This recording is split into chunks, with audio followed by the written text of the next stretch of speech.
Hello, and welcome to Everything is Spooky in the Dark, the podcast for WanderingCrystal.com. I'm your host, Crystal, and today I'll be speaking about the serial killers, Burke and Hare, or the Williams, as I like to call them. So on the podcast today, I have my special guest, who is my friend Chris from Edinburgh. Do you want to say hello? Hi, everybody. So Burke and Hare were an infamous duo who used to prowl the city streets of Edinburgh in search of victims that they could transform into a corpse to sell to anatomy students for their next dissection in exchange for a bit of cash. What they would do is they would find just a random person on the street. They would take him back to either a pub or one of the Williams, because they're both named William. They would take him back to William Hare's lodging house, suffocate him or her, and take the body to the anatomy school and sell the corpse for money. When you were growing up in Edinburgh, did you hear about Burke and Hare? Or what do you remember from your childhood just living in Scotland, living in Edinburgh? We were sort of aware of it as something that had happened, but it was not widely talked about, I guess you could say. I think most people think that they were grave robbers, which I don't even think they did very much, maybe a bit at the start, but they primarily murdered people, of course. They get tied in with grave robbers because grave robbery back in the 1800s, anatomy schools weren't able to access bodies easily. They would get one or two bodies a year from a criminal that was hanged, and their body just wasn't, they didn't care if that body of the criminal went to heaven, so they would pass on the corpses to the medical schools, but that just wasn't enough. So people started doing grave robbing, and it was getting harder and harder to do grave robbing because they set up mort safes, which is kind of like a cage around a grave, and they had the watchtowers, which would be somebody sitting in the watchtower watching the grave for a few days, making sure that grave robbers didn't come by and steal the corpse to be worked on. So I'd seen quite a lot of these watchtowers and also the cages over the graves, and it had never registered with me, occurred to me what they were. So it's just something that unless you have heard about it or read about it, probably most people don't pay attention to. Yeah, it's just sort of a thing that's in your cemeteries. There's a couple of cemeteries in Edinburgh that have the watchtowers. I know St. Cuthbert's. Yeah, that St. Cuthbert's, that's on the end of Princess Street. Yeah, if you want to see a watchtower, that's a really good one. And if you live in Edinburgh, you'll have been past that literally hundreds of times probably, and even after learning about the grave robbing, I had not sort of connected with what it was, and then just one day it just clicked, oh, that's what it is. Yeah, I remember you sent me a picture of them. Oh, look at this watchtower. Exactly. That wasn't that long ago. That was only a couple of months ago, I think. So there's another graveyard or cemetery in Edinburgh that has one. It's the one that has our good friend Abe Lincoln. Is that the one that you can see Arthur's Seat from? Yeah. The old Calton burial ground. I think there's a really nice watchtower. No, it's the new Calton burial ground that has the watchtower. I think I did go around that one, yeah. So there's a watchtower there, and then there's the one in St. Cuthbert's.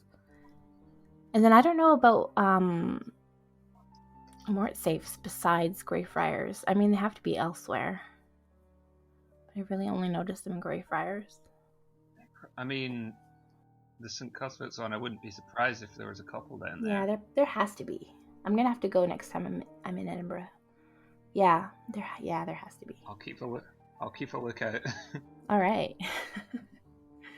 So, with Burke and Hare, yes. I guess so. They are tied in with the grave robbers, although there is no sign that they did any actual grave robbing. So for Burke and Hare, their first recorded sale of a body to Dr. Robert Knox at the Edinburgh Anatomy School was one of their former residences or former tenants at Hare's lodging house.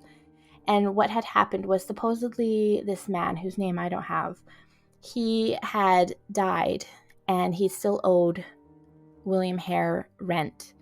So William Hare's wife said, you need to get rid of this body and he owes money for rent. So she was pretty angry. So Burke and Hare decided to sell the corpse to Dr. Knox, and they got quite a bit of money. And Dr. Knox had said, if you find any other bodies, be sure to bring them to me and I'll pay you like a nice sum of money. And that's sort of how it started, was them just bringing in a body that they hadn't murdered, but still it's kind of shady business. I heard apparently it was the law at the time that you couldn't steal. It was illegal to sort of steal somebody's who died their personal property if they had anything like personal items on them, but there wasn't anything specifically protecting the bodies themselves at first. Yeah, I heard that too. That's crazy. So you could go in, break into like a coffin, steal a jewel, be thrown in prison. But if you take the body and you leave the jewel, it's like, okay, that's fine. That's illegal. Yeah. That's so weird. I wonder why such weird laws back then. Probably because it hadn't really it probably hadn't really happened before, so they didn't think to make it illegal. Yeah, because who would steal a body? That's the only thing I could think of. Yeah, it's so strange. So after they had sold the body of the tenant who owed money, Burke and Hare had another tenant. I guess it was just Hare that had the tenant. And he was sort of on his way out. And Burke and Hare were like, yes, we can get money from this guy because he was, about to die. But then he started getting better. Oh, no. And they were like, no. This is not going to do. So they ended up killing him because, he was pretty much on his way out, but he did start getting better. And that's sort of like their first official murder is of this poor man who, was just trying to get by, and now he's dead. And they sold his body. Yep. And that's sort of when it started. They had rules. So the rules for killing people, because they didn't want to get caught, obviously. They have this lucrative business of murdering people. So they had rules, which was, don't pick an Edinburgh person who is known to someone. So they would pick like a traveler or a vagrant or just somebody who wouldn't be missed. Don't pick anyone strong because obviously you don't want to fight. Pick someone who is weak, which is basically just the opposite of picking someone who is strong, but that was one of the rules. Choose someone who's poor, and then choose someone who's unwanted, whose absence wouldn't be noticed. And they did that for a while, and they got away with it. So, I was thinking about it earlier today about how they were basically tormenting an entire place, Edinburgh, but did they really know that they were being tormented? Because in the 70s, when they had serial killers, it would be all over the news and be like people would be staying home and locking their doors and stuff because, they don't want to have the co-ed serial killer after them or something. But back in the 1800s, they kind of were probably able to get away with it pretty easily. Easier than now, certainly. I mean, that's the thing, you don't know how widely it was reported. Don't even know if they had much news back then. I was just looking up to see if the Flodden Wall was still sort of standing when they were doing their murders, just to see if that area was smaller, but no. I mean, it might have still been standing because it was 16. I think they started building outside. It had already been built, but yeah, I was just thinking about how small the area was that they were doing the murders, but I do have a self-guided tour on my blog that you can take. And it's not, because you went on the self-guided tour pretty much because you were taking a bunch of photos. Yeah. So it's not that big of an area. The way that William Hare and William Burke were caught was because they started getting sloppy and they started murdering people that were well known in Edinburgh. Like, there was one guy named Daft Jamie. He was a well-known entertainer. I think he did like puppet shows and just like stuff around the grass market and stuff. And he had a foot that was like a clawed foot or something. There was something wrong with his foot. Yeah. So when Burke and Hare brought the body to Dr. Knox, he was like annoyed, obviously. Yeah. I don't know for sure, but I think that he like cut off the foot before showing it to the class, before dissecting it in front of the class so that they couldn't really figure out who it was. And I think maybe his head as well. So he wasn't Okay. That was like the start of them getting sloppy, but they still got away with it. They noticed that he was missing. I think somebody possibly I heard recognized him because he was like quite well known. Yeah. For the area. But the doctor's like, no, it's. Yeah. And then before, I just want to go back to the grave robbing. So Burke and Hare weren't grave robbers as far as we know. I mean, they might have been, but as far as the records show and as far as this knowledge goes, they weren't grave robbers. But something interesting about grave robbers is, you know, the serial killer known as Ed Gean? Ooh, I've heard the name vaguely. Okay, so he was, I think, from Texas. I could be getting it mixed up because the Texas Chainsaw Massacre is very loosely based on Ed Gean. Is he the one? There's like 3 or 4 different films or something that all took like one aspect of him, I think. Oh, maybe. I'd have to. There was one guy that was like so horrific that each film took just like one bit of what he did, and that was the whole sort of story. Oh, for a horror film. I don't know. Do you remember the name? I think it probably was him. There was one guy that was like Chainsaw Massacre and a whole bunch of other stuff. He was the inspiration for it. Oh, it probably was. Yeah. Because, so Ed Gein, he killed his mother, which seems to be a thing with serial killers. And he also would go grave robbing because I guess he used to read about grave robbers in Scotland and wherever else in the world they did grave robbing. And so he was like so inspired by them that he did it himself. And he would dig up the bodies and he would like make things out of their skin. So he had like skin lamps, belts, of the face mask thing, which is where the Texas Chainsaw Massacre comes in. And I think he had a chair made out of skin. Like a full-blown chair. There's 7, I'm looking up 7 horror movies inspired by the Body Snatcher. That's not very nice. No. No. Let's see. It's Psycho, apparently. Texas Chainsaw Massacre, The Silence of the Lambs. Oh, that'd be the mother part. Yeah. You've seen Psycho, right? Oh yeah. Yeah, I've seen that. I saw Psycho for the first time actually in Edinburgh in a theater, and I had no idea.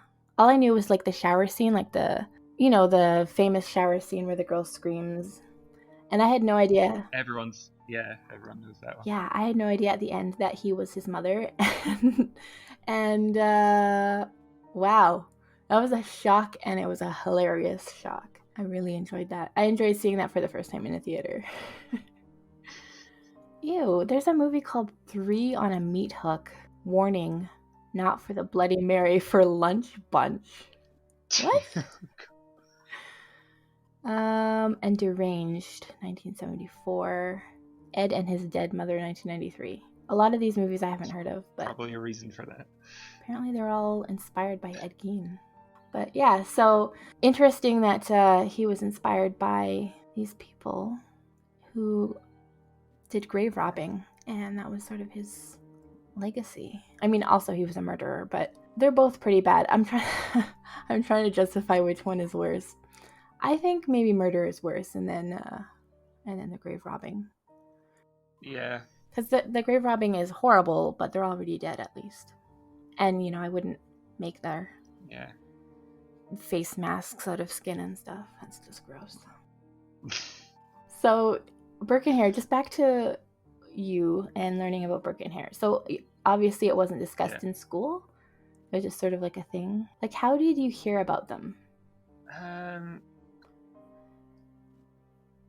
I mean, I think it's sort of briefly mentioned as something that happened, but like not in great detail, and just by going around the city you do see sort of occasional like mentions of it.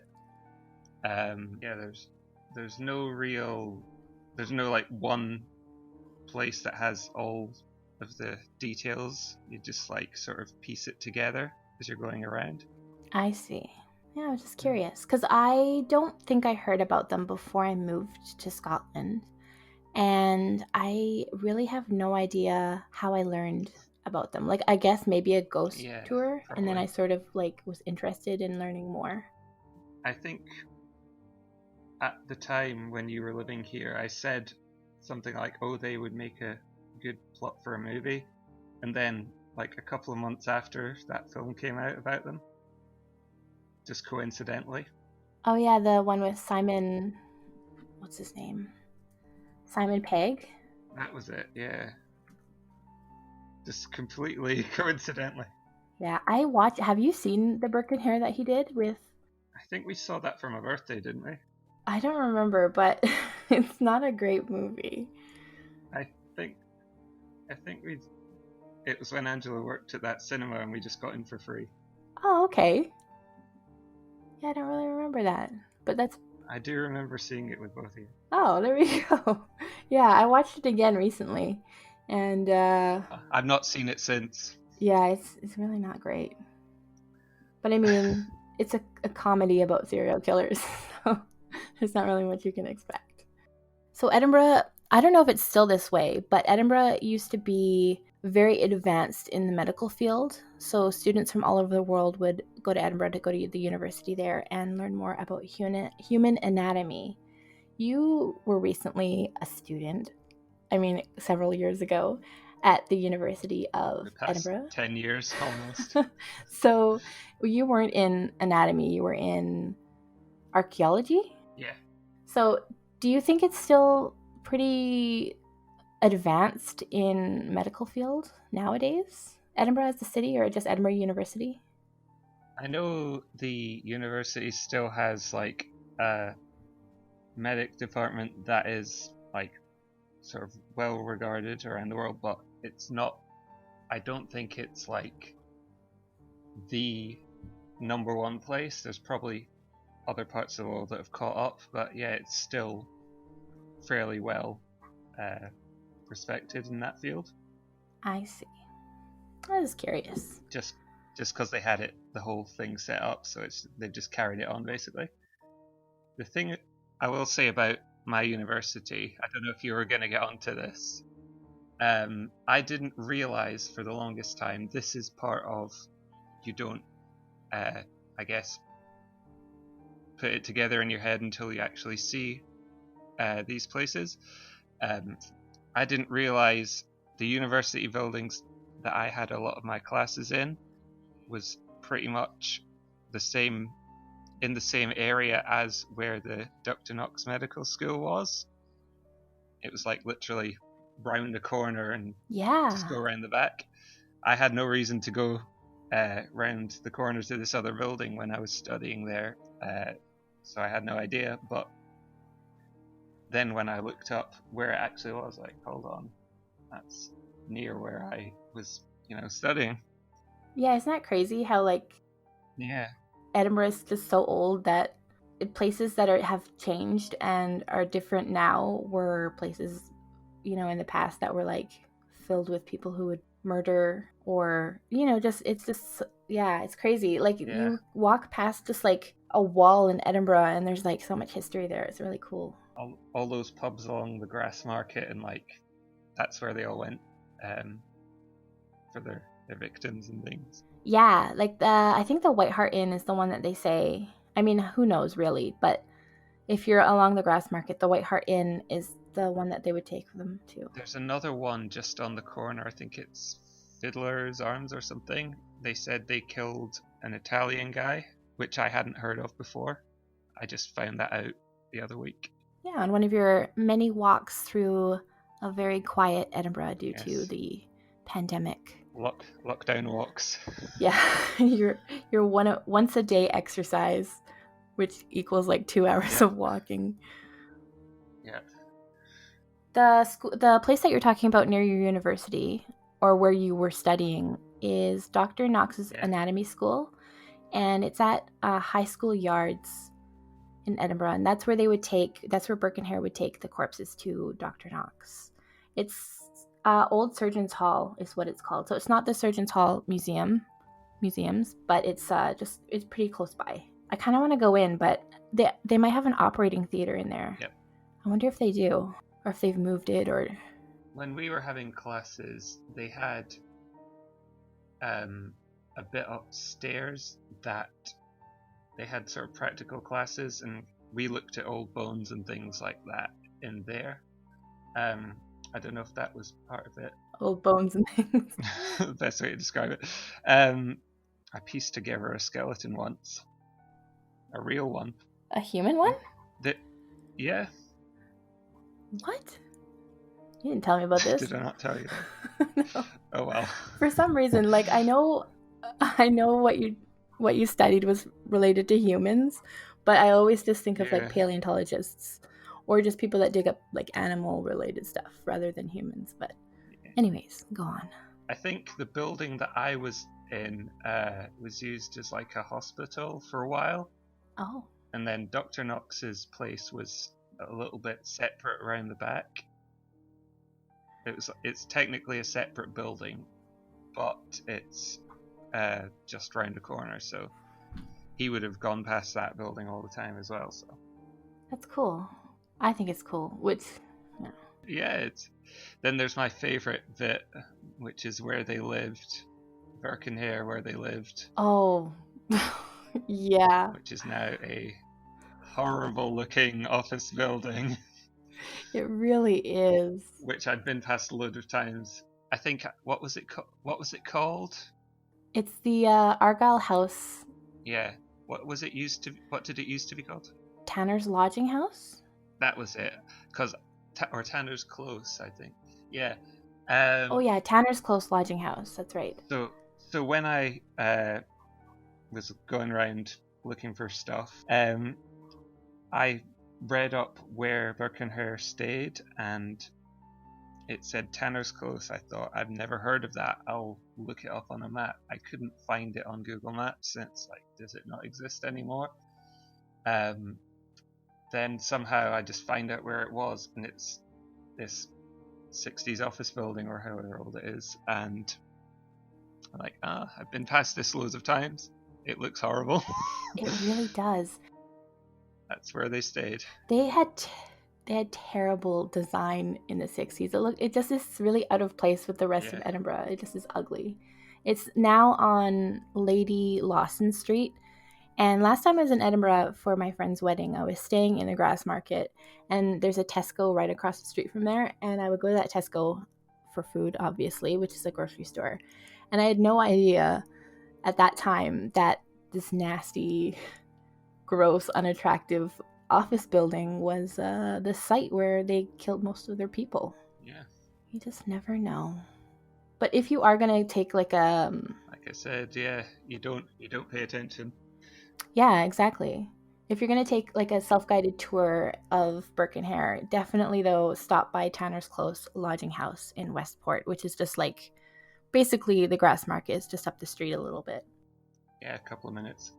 Another place in Edinburgh that Burke and Hare would often look for their victims was Blackfriars Wynd. I guess it was really overflowing with like decaying buildings, poverty, prostitution, alcohol.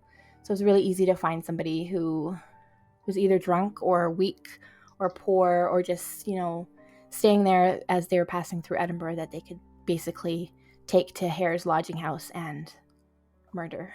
And then we mentioned the White Hart Inn, which is in the Grassmarket, and that's apparently where they would take, it's pretty close to their lodging house. That's where they would take their victims and get them drunk so that they couldn't really fight back. The way that they would kill them, Burke and Hare would kill their victims by basically sitting on their chest, and they would put like a pillow over their face, and it was called burking, and it was basically just suffocating them, so there was no proof that this person had, like, you couldn't tell how this person died.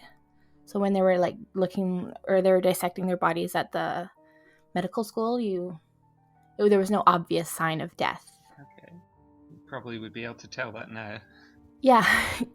You'd think that they'd be like, this person died of being strangled to death. I guess, well, there were no marks, but like, could you not tell that they had all died from being like suffocated? Interesting. There was no witnesses, no DNA. All you had to do was just say it wasn't me, and that's how you got away with murder back then. Yeah, pretty much. So how they were found out, or how they were discovered, was because, I don't know who, Burke and Hare, probably both of them, they ended up murdering a well-known woman, and she was supposedly a prostitute, but I've heard that she wasn't actually a prostitute. I don't know, I have no idea, but for the sake of the story, we're going to say that she was a prostitute. Okay. And so when her body was finally put on Dr. Knox's table, people in, like, the students had recognized her. I wonder how. And no, that's not how they were caught. But they did recognize her, and they were like, what the hell? That's where my favorite lady went. And they were actually caught a different way. So they had brought two women. I don't know if they brought them to Burke's brother's house, which is Gibbs Close now, which is like a nice little ice cream and cake shop. Oh, yeah. But Burke's brother lived there, and they brought, I'm trying to figure out if they brought the bodies there, and they had two women. One of them ended up getting drunk, and they ended up killing her, and then the other woman left because she figured, like, she smelt like stranger danger, like we shouldn't be here. So she got away, and the other woman had died, and somebody, I think it had to be at Hare's lodging house and not at Burke's brother's house, because somebody came in and they noticed the body was like lying there, and she called the police, or not called, but however they got hold of police back in the 1800s. And that's how they were discovered, because the body was right there of somebody that was recently missing. And I think it was because they let the other woman get away. But yeah, so what happened was Burke and Hare, obviously, when you're working with somebody and you're both murdering people, one of you is going to probably turn on the other person. So Hare set out a deal with the police, and if he had told them what Burke had done, he would be able to, like, he wouldn't be murdered. He was going to go free. And that's what he did, which, rude. He should have been killed too, since he also did crimes. But he wasn't. Yeah, it's called turning king's evidence. He just sort of disappeared, didn't he? He did. Apparently he went down to either Ireland or Australia. You'd think Ireland because it's closer. And he is from Ireland. Or no, I heard that he became blind somehow, and he died as like a poor street beggar in London. Oh, and it was his wife that either went to Australia or Ireland. But either way, Burke was sentenced, and he was hanged in the Lawn Market, the gallows in the Lawn Market, which is right across from that David Hume statue. You can see those like little bricks on the ground. Yeah, and then you remember, you saw the other day the plaque, but I don't know if it had anything about Burke. I can't remember. Wasn't it Deacon Brodie was hanged at the same place? Yeah, same place as Deacon Brodie. I forget which one the plaque was about, but they had a plaque. Or actually, no, the plaque was for this is where it was the last public execution in Scotland. Right. Yes. Right. And then it had such people as. Yeah, that was it. It was like 1870 or something, a lot later than you'd expect, sort of thing. Yeah. I wonder, so that's like the last public execution ever in Edinburgh, I wonder, or just at that spot? I need more details. It said in Edinburgh. I can look again. That plaque needs more information. And bits of Burke are quite close by as well. Yeah, bits of Burke. That's a good way to say it. So after William Burke was hanged, his body was dissected, and his skeleton and like bits and pieces of him are like sort of scattered throughout the city.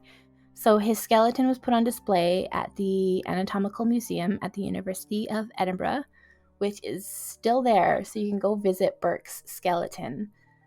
It's only open one Saturday a month, though, so make sure you check their Facebook page. But there's another place that you can go all the time, and it is the William Burke Museum, which is, I think, the world's smallest museum because it has one item.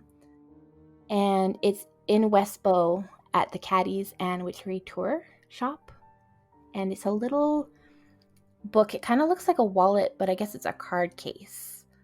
And it's gross. It was made from the skin from the back of Burke's left hand, which was stolen during the dissection. I don't know how that happens.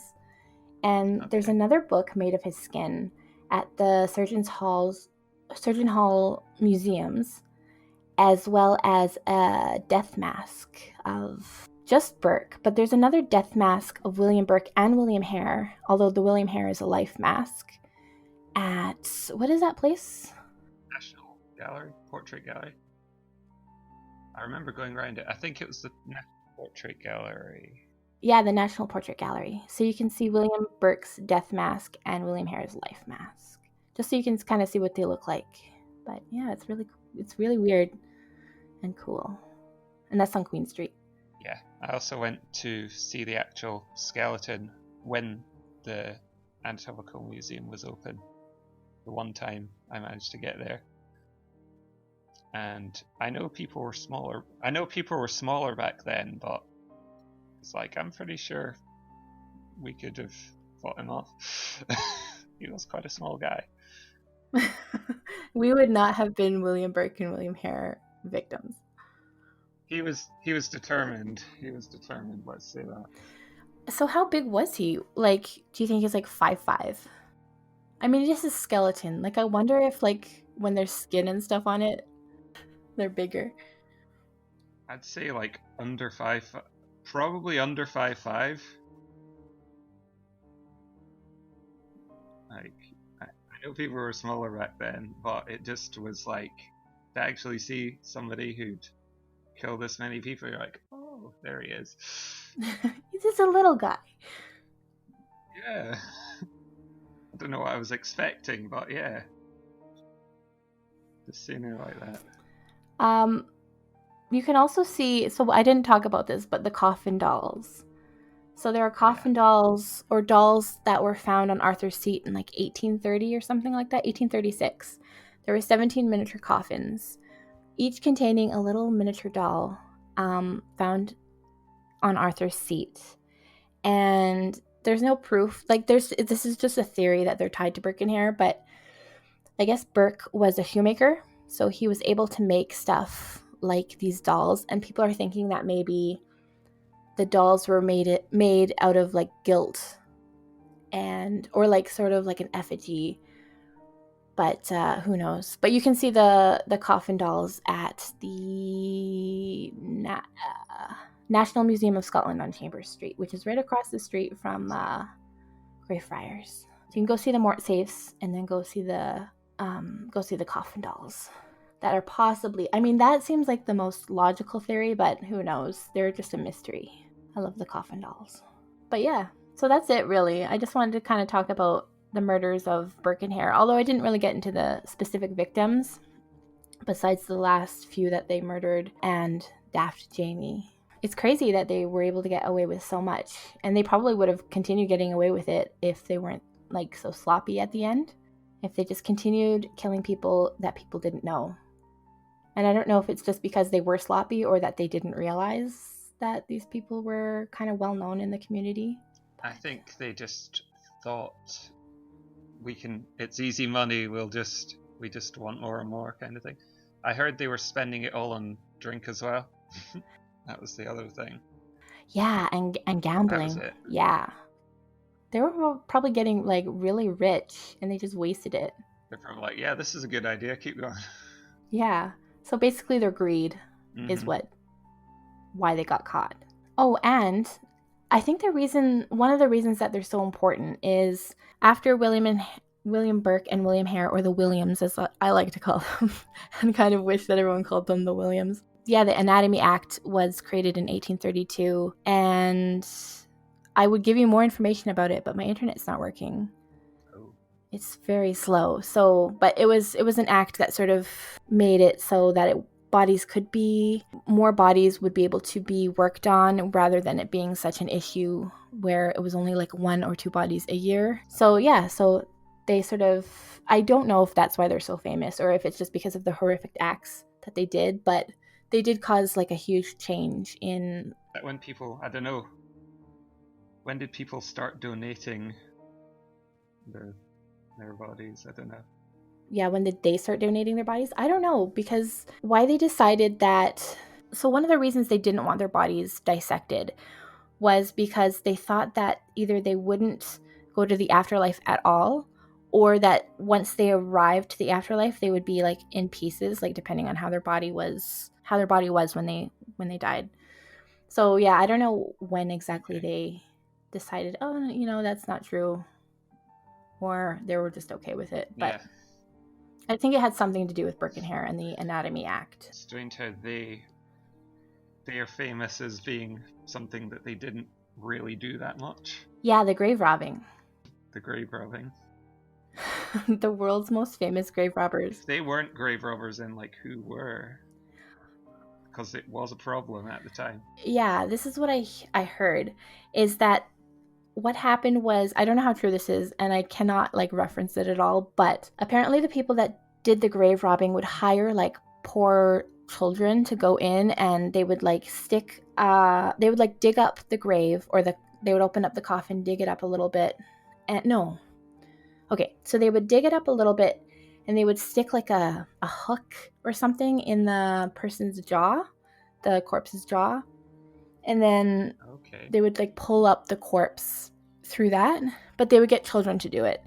So because obviously if there are watchtowers or somebody watching, they would shoot them like on sight, because obviously they're doing like their grave robbing. Although still confusing with the whole grave robbing is okay. It's not illegal to steal a body, but it's illegal to steal like their jewels and belongings. So why would they shoot them on sight? Yeah. Unless they just thought that they were... The families would have... The families of the people would have probably had a problem with it, and just they'd paid the security to keep a watch on them. Or I heard that also sometimes the family would just stay there for like 3 days until the corpse was like rotted enough that they had no worries about somebody taking the body to dissect it. But what a horrible thing. Another good one with a watchtower, which is just a cool churchyard in itself, the Duddingston Kirkyard.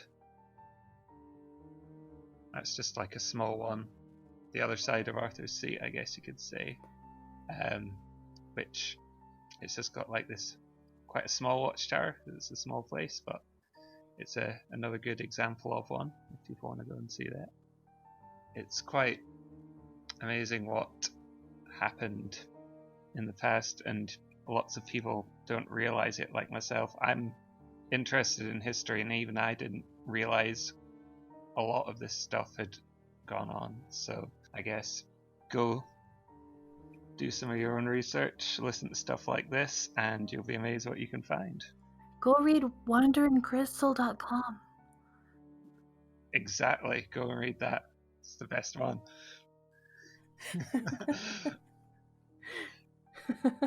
If you want your dark Edinburgh history. Well, actually going around getting pictures for you in that, even I've learned some stuff when I've been doing that as well.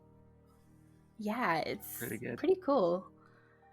Because because I don't live in Edinburgh anymore, and Chris does, so I'll be like, oh, I need a picture of this pub for this haunted pubs post, and so he'll go around, and that's when you like see all of these places and can make the connection if you didn't already know about it. But so I've gone past these places loads of times. I never knew this happened.